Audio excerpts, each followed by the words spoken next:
Hello hi friends, ಎಲ್ಲರಿಗೂ good morning. Welcome back to my channel. ಎಲ್ಲರದ್ದು coffee ಆಯಿತು friends. ನೋಡಿ, ಬೆಳಗ್ಗೆ ಕೆಲಸಕ್ಕೆ ಬಂದೆ. ಇವತ್ತು ಬೆಳಗ್ಗೆನೇ ವ್ಲಾಗ್ ಸ್ಟಾರ್ಟ್ ಮಾಡಿದೆ. ಇದ್ರ ಮೇಲಿಂದ ಡೈಲಿ ವ್ಲಾಗ್ಸ್ ಕಂಟಿನ್ಯೂಸ್ ಆಗಿ ಹಾಕ್ತೀನಿ, ಮಿಸ್ ಮಾಡ್ದಿರಾ. ಕೆಲಸಕ್ಕೆ ಬಂದಲ್ಲ, ನಮ್ಮ ಮೇಡಮ್ ಅವ್ರಿಗೆ ಗರಕೆ ಬೇಕಂತೆ ದೇವಸ್ಥಾನಕ್ಕೆ ಹೋಗೋದಕ್ಕೆ. ಸೊ ಆ ಗರಕೆ ಕಿತ್ಕೊಂಡು ಹೋಗೋಣ ಅಂತ ಬಂದೆ ನಾನು ಇವಾಗ. ಇದ್ರ ಮೇಲೆ ಡೈಲಿ ಕಂಟಿನ್ಯೂಸ್ ಆಗಿ ಹಾಕ್ತೀನಿ ವೀಡಿಯೋಸು, ಮಿಸ್ ಮಾಡಲ್ಲ.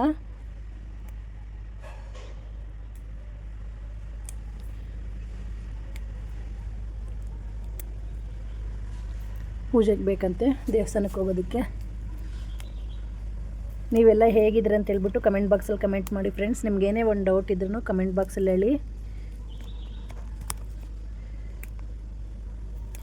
ಏನೋ ವೀಡಿಯೋಸ್ ಮಾಡೋಣ ಅಂದರೆ ಏನೋ ಡಿಸ್ಟರ್ಬೆನ್ಸ್, ತುಂಬ ಸ್ವಲ್ಪ ಜಾಸ್ತಿ ಡಿಸ್ಟರ್ಬೆನ್ಸ್ ಇತ್ತು. ಅದಕ್ಕೋಸ್ಕರ ಡೈಲಿ ವ್ಲಾಗ್ಸ್ ಮಾಡೋಕ್ಕಾಗಲಿಲ್ಲ.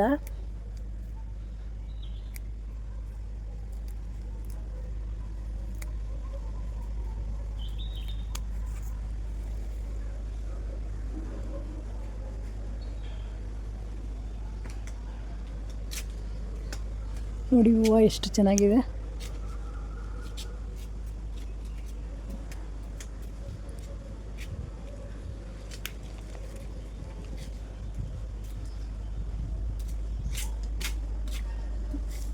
ಅಲ್ಲಿ ಮಂಗಳವಾರ ಅಲ್ಲ, ನಾಳೆ ಕಿತ್ಕೊತೀನಿ ಇದು. ಮತ್ತು ಇವಾಗ ಸಾಯಂಕಾಲ ಬರಲ್ವಲ್ಲ.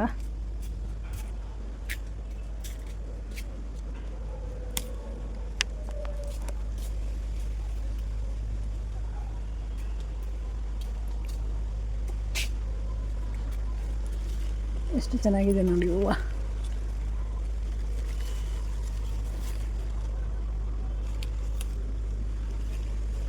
ಪಾಪ ವಿಹಾನ್ ಬೇರೆ ಊರಿಗೆ ಹೋಗ್ಬಿಟ್ಟಿದ್ದಾನೆ. ಬೇಜಾರು ಮನೆಯಲ್ಲಿ ನನಗೆ.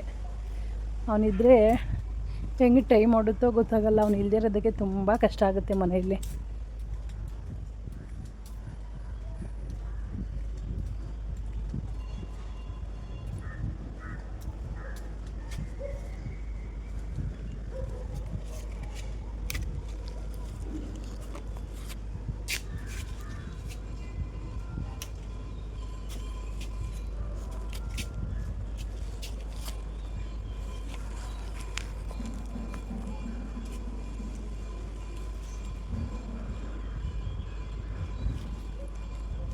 ನೋಡಿ ಫ್ರೆಂಡ್ಸ್, ಇವತ್ತೇನೇನು ಅಡುಗೆ ಮಾಡಿದ್ದೀನಿ ಅಂತ ಬನ್ನಿ ತೋರಿಸ್ತೀನಿ.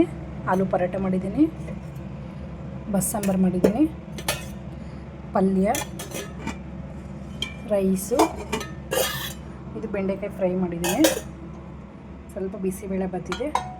ನನ್ನ ಕೆಲಸದಲ್ಲಿ ಇವತ್ತು ಇದು ಮಾಡಿದ್ದೀನಿ, ಇಷ್ಟು ಅಡುಗೆ ಮಾಡಿದ್ದೀನಿ. ನೋಡಿ ಫ್ರೆಂಡ್ಸ್, ಈ ಹೂವು ನೋಡೋದಕ್ಕೆ ಎಷ್ಟು ಚೆನ್ನಾಗಿದೆ, ತುಂಬ ಚೆನ್ನಾಗಿದೆ. ಕೆಲವೊಂದು ಟೈಮಲ್ಲಿ ಒಂಟಿಯಾಗಿದ್ರೇ ಲೈಫಲ್ಲಿ ತುಂಬ ಚೆನ್ನಾಗಿರುತ್ತೆ. ಎಷ್ಟು ಚೆನ್ನಾಗಿದೆ ನೋಡಿ ಹೂವು. ಒಂಟಿಯಾಗಿದ್ದರು ಎಷ್ಟು ಖುಷಿಯಾಗಿ ಎಷ್ಟು ಚೆನ್ನಾಗಿದೆ.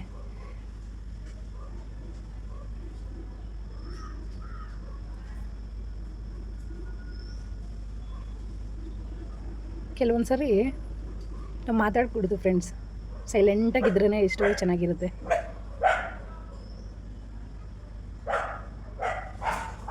ಒಂದೇ ಹೂವು ಇದ್ರೂ ನೋಡೋದಕ್ಕೆ ಎಷ್ಟು ಚೆನ್ನಾಗಿ ಕಾಣಿಸ್ತಿದೆ ನೋಡಿ.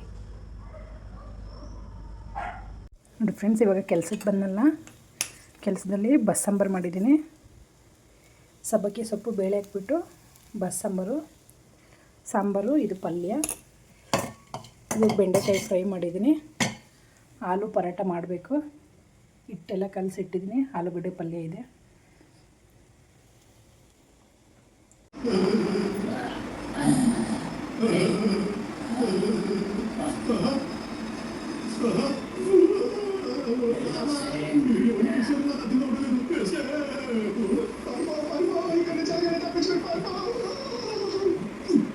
అంకల్, మీరు ఎంత దూరం ఇలా పరిగెడతారో నేను చూస్తా. పరిగెత్తండి, బాగా పరిగెత్తండి.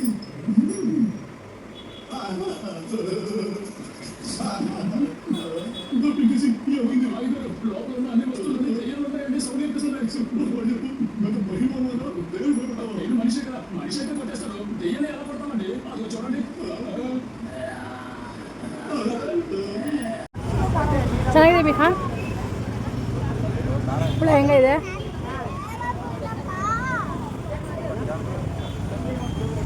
ಇದಾಯ್ತು ನೋಡಿ ಫ್ರೆಂಡ್ಸ್, ಅಂಗಡಿಗೆ ಬಂದಲ್ಲ, ಅಂಗಡಿಯಲ್ಲಿ ಅವಾಗೆ ಸ್ಟಾರ್ಟ್ ಮಾಡಿದೆ ನೋಡಿ ಫ್ರೆಂಡ್ಸ್. ಅವಾಗೆ ಅದು ರೆಕಾರ್ಡಿಂಗ್ ಮಾಡೋಣ ಅಂದ್ಕೊಂಡೆ, ಮಾಡೋಕ್ಕೆ ಟೈಮ್ ಸಾಕಾಗಿಲ್ಲ, ಎಲ್ಲ ರೆಡಿ ಮಾಡ್ಕೊಳ್ಳೋದು. ಇವಾಗ ಅಂಗಡಿ ಹತ್ರ ಬಂದು ಮತ್ತೆ ಬ್ಲಾಗ್ ಕಂಟಿನ್ಯೂ ಮಾಡಿದೆ.